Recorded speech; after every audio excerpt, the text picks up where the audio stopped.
व्युत्पन्न राशियां, जिसे हम बोलते हैं डिराइव्ड, स्पेलिंग थोड़ा देख लेना यार, डिराइव्ड फिजिकल क्वांटिटी। समझिए, बहुत सिंपल है।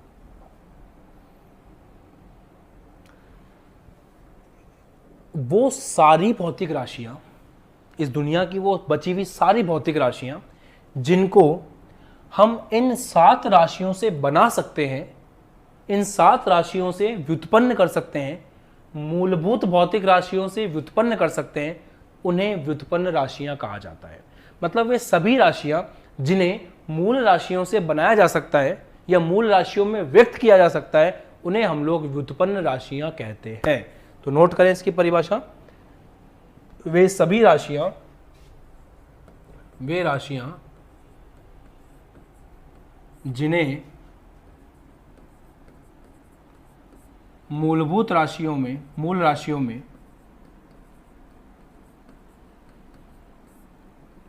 व्यक्त किया जा सकता है,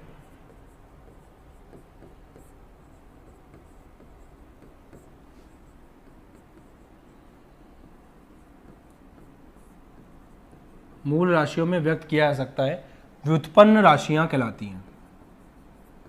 लिखने में अगर जोर आ रहा है आप लोगों को तो गलत बात है। आप लोगों को या तो कमेंट सेक्शन में चीजें लिखनी चाहिए या फिर अपनी कॉपी में आपको ये सब लिखना चाहिए। चैप्टर की स्टार्टिंग थोड़ी सी स्मूथ है, चैप्टर बहुत आसान है और फंडामेंटल है, चैप्टर का नाम ही फंडामेंटल है, तो आपको तो आ ही जाएगा समझ में, कोई दिक्कत होगी नहीं।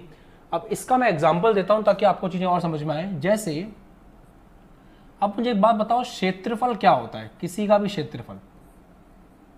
जैसे आयत के क्षेत्रफल की बात करें तो आयत का क्षेत्रफल क्या होता है, लंबाई इंटू चौड़ाई।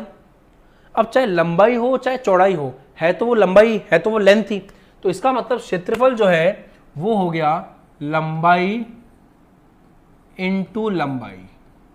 एक तरह से अपन बात करें, इंग्लिश में बोलूं तो लेंथ इंटू लेंथ। तो आपने एक बात समझी कि ये एक ऐसी भौतिक राशि है जिसको आप लंबाई और लंबाई में व्यक्त कर सकते हो। और लंबाई किस प्रकार की राशि है, लंबाई मूलभूत भौतिक राशि है। मतलब वो सभी राशियां जिसको हम मूलभूत राशियों में व्यक्त कर सकते हैं, उन्हें हम व्युत्पन्न राशि के नाम से जानते हैं। और मैं उम्मीद करता हूं कि ये वाली परिभाषा आपको एकदम बढ़िया से समझ में आ गई होगी। और एग्जाम्पल दूं, जैसे घनत्व, या घनत्व में बाद में आते हैं, पहले आते हैं आयतन पर।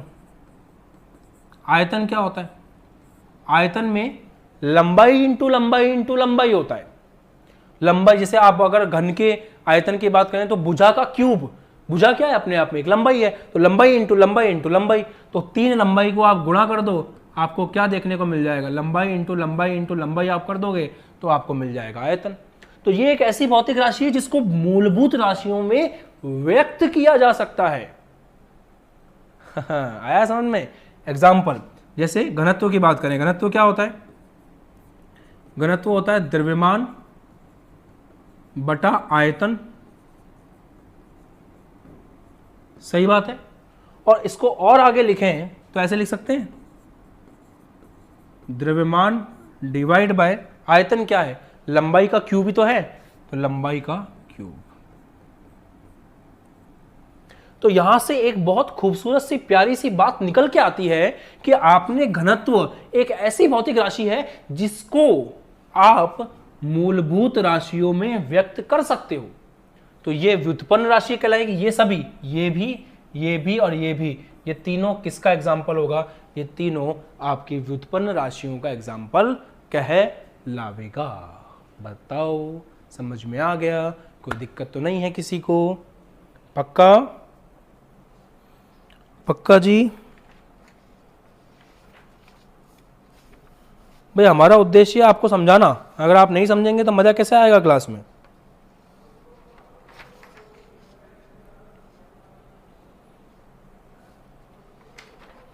आप अगर नहीं समझोगे तो मजा कैसे आएगा।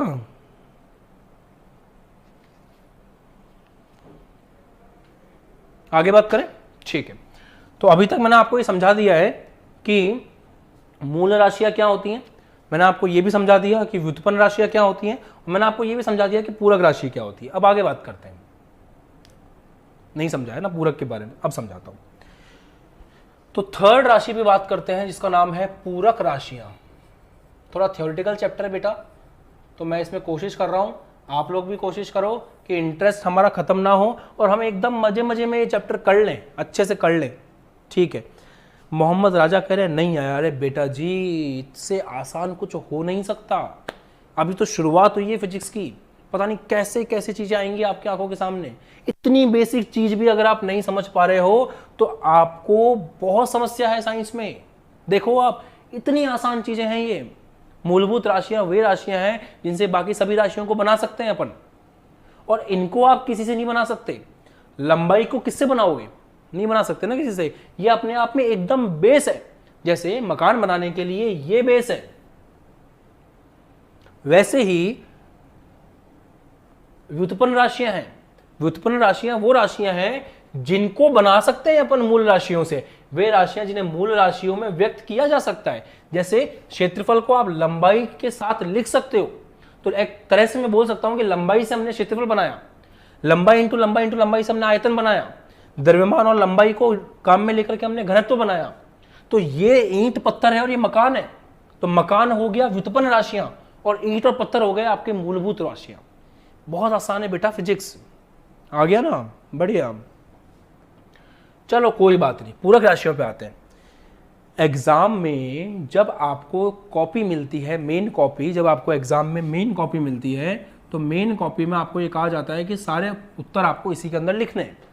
पर होता ये है कि हम लोग इतनी पढ़ाई करके जाते हैं ना, मैं ये मान रहा हूँ कि मेरे सारे बच्चे इतनी पढ़ाई करके जाते हैं कि उन्होंने दमादम दमादम दमादम दमादम दमादम दमादम लिखना शुरू किया और उनकी पूरी मेन कॉपी जो है वो फुल हो गई।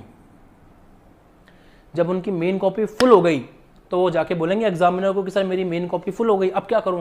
तो एग्जामिनर बोलेगा ठीक है बेटा, एक काम करो, सप्लीमेंट्री कॉपी ले लो। अब आपको एक छोटी सी सप्लीमेंट्री कॉपी मिलेगी 2 पेज की, और उस सप्लीमेंट्री कॉपी को आपको इस मेन कॉपी के साथ में बांधना होगा और इस तरह से चीजें चलेंगी। तो सप्लीमेंट्री वर्ड का मतलब समझ में आया आपको? पूरक को इंग्लिश में सप्लीमेंट्री ही बोलते हैं। तो सप्लीमेंट्री शब्द का मतलब पता चला आपको? जब मेन कॉपी भर जाती है तो हम लोग सप्लीमेंट्री लेते हैं। बिल्कुल वैसे ही फिजिक्स में ऐसा हुआ बेटा कि हम लोगों ने धमाधम मेहनत करके 7 भौतिक राशियां बना दी। हमने कह दिया कि भाई ये जो 7 भौतिक राशियां हैं इनको हम कहते हैं मूलभूत भौतिक राशियां। बाद में पता चला कि 2 ऐसी और राशियां हैं जो अपने आप में मूलभूत ही हैं, उनको भी हम लोगों ने मिस कर दिया, भूल गए उनको हम। ऐसा हो जाता है बेटा कभी कभी, क्योंकि साइंस है, जो भौतिक विज्ञान हो, चाहे जीव विज्ञान हो, चाहे रसायन विज्ञान हो, ये है प्रकृति का अध्ययन। ऐसा नहीं है कि जो हम किताबों में लिखेंगे वो बाहर होगा, ना ना ना ना ना, जो बाहर हो रहा है उसको समझ करके हम किताबों में लिख रहे हैं। तो कभी कभी क्या होता है, हम गलतियां कर देते हैं और उन गलतियों में हमें सुधार करना पड़ता है। इसलिए हमेशा फिजिक्स में, केमिस्ट्री में, बायोलॉजी के अंदर सुधार होते रहते हैं। एक लॉ आता है, फिर हमें पता चलता है कि यार इसमें तो ये गड़बड़ है, फिर हम उसका संशोधन करते हैं। जैसे न्यूटन ने एक गलती की थी, लाप्लास करके एक साइंटिस्ट है, उन्होंने उनकी उस गलती का सुधार किया था, तो हम उसको कहते हैं लाप्लास सुधार। ऐसा होता रहता है। तो बाद में हमें पता चला कि इन 7 के अलावा भी 2 ऐसी राशियां हैं जिन्हें हम लेना भूल गए। तो हमने कहा कोई बात नहीं, अगर हमारी मेन कॉपी भर गई तो सप्लीमेंट्री ले लेंगे। तो उन 2 राशियों को हम लोग पूरक राशियों के नाम से जानते हैं, और वो राशियां हैं आपके कोण। पूरक राशियां 2 प्रकार की होती है, और एक होता है समतल कोण और एक होता है आपका ठोस कोण। तो एक तो आपका है समतल कोण और एक आपका है ठोस कोण। ये 2 और अपने आप में आपके पास राशियां एक्स्ट्रा हैं, जिनको हम लोग बोलते हैं पूरक राशियां, या फिर आप ये बोल सकते हो सप्लीमेंट्री फिजिकल क्वांटिटी। इन दोनों का मतलब समझाऊं? समतल कोण का मतलब है 2 लाइन के बीच में बनने वाला कोण। सिंपल, 2 लाइन है, जैसे ये 2 लाइनें हैं, इन 2 लाइन के बीच में जो कोण बन रहा है उसको हम लोग क्या बोलते हैं? समतल कोण कहते हैं। समतल कोण कहते हैं, ठीक है। इसको परिभाषित कैसे करते हैं? जैसे यहां से ये कोण बना, मान लो, तो ये जो चीज है इसको आपको पता है क्या बोलते हैं? चाप। आर्क कहते हैं इसको, और इसको क्या बोलते हैं, त्रिज्या। ये ऐसे बना ना, मान लो जैसे ये था, ये ऐसे अपन ने खींचा, यहाँ सेंटर मान करके ये ओ सेंटर हो गया आपका, और इसको सेंटर मान के अपन ऐसे कोण बनाया, तो ये जो आपका है सामने चाप हो गया, इसको त्रिज्या बोलेंगे। तो थीटा का फॉर्मूला क्या हो जाएगा, कोण का फॉर्मूला क्या हो जाएगा, चाप बटा त्रिज्या। आर्क अपॉन रेडियस, थीटा का फॉर्मूला क्या हो जाएगा, आर्क अपॉन रेडियस। खुश, ठीक है। ठोस कोण क्या होता है, इसको बोलते हैं, ये हो गया 2D में, 2 डायमेंशन, ये 3 डायमेंशन है। मैं समझाता हूं आपको। आप लोगों ने आइसक्रीम तो खाई होगी, आप लोगों ने आइसक्रीम का कोन देखा कभी? अब आप लोगों के साथ कैसी बातें करते हो, हम तो डेली आइसक्रीम खाते हैं दमादम, ये आइसक्रीम का कोन है। या फिर वो मूंगफली देने वाला व्यक्ति क्या करता है, ऐसे पेपर को रोल करके शंकु बनाता है, इसको शंकु बोलते हैं, और उसके अंदर आपको मूंगफली भर के देता है।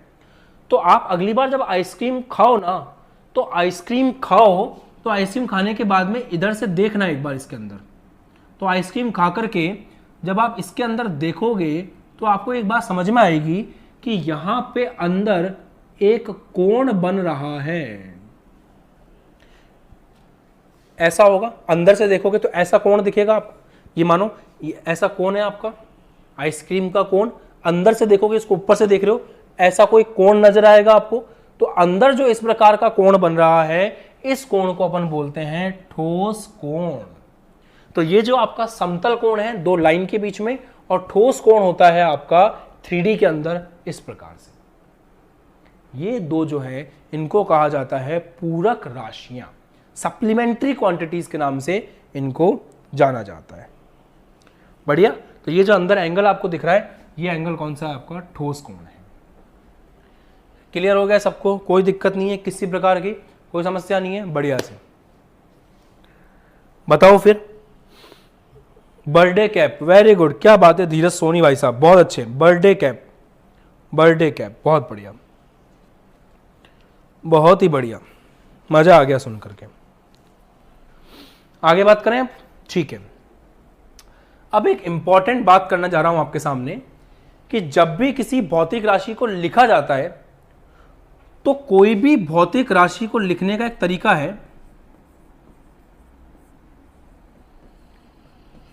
कि जब भी हम एक भौतिक राशि को लिखते हैं, और कोई कमेंट वमेंट तो नहीं है ना आपके, ठीक है। तो भौतिक राशि 2 तरह से लिखी जाती है, 2 चीजों के को साथ में लिखा जाता है। एक तो उसका आंकिक मान,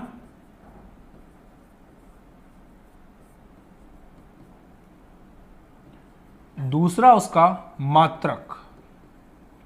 मात्रक को बोलते हैं इंग्लिश में यूनिट। मात्रक को क्या बोलते हैं, यूनिट कहते हैं। बिना यूनिट के आप नहीं लिख सकते। मैंने कहा ना कि आप जैसे फॉर एग्जांपल द्रव्यमान की बात करते हैं, तो जब द्रव्यमान की बात की जाती है तो आप किसी वस्तु का द्रव्यमान कैसे लिखते हो? आप किसी वस्तु का द्रव्यमान ऐसे लिखते हो ना, 5 किलो मान लो फॉर एग्जांपल। तो ये जो 5 किलो आपने लिखा है, इसमें ये जो 5 है ये आंकिक मान है, और ये किलो जो आपने लिखा है ये मात्रक है। और इस 5 किलो को, ये 5 किलो जिस भौतिक राशि को प्रदर्शित कर रहा है वो द्रव्यमान है। तो उम्मीद करता हूं इस एग्जांपल से क्लियर हो गया होगा कि द्रव्यमान एक भौतिक राशि है जिसको 2 तरह से लिखा जा रहा है, आंकिक मान और मात्रक को जोड़ करके।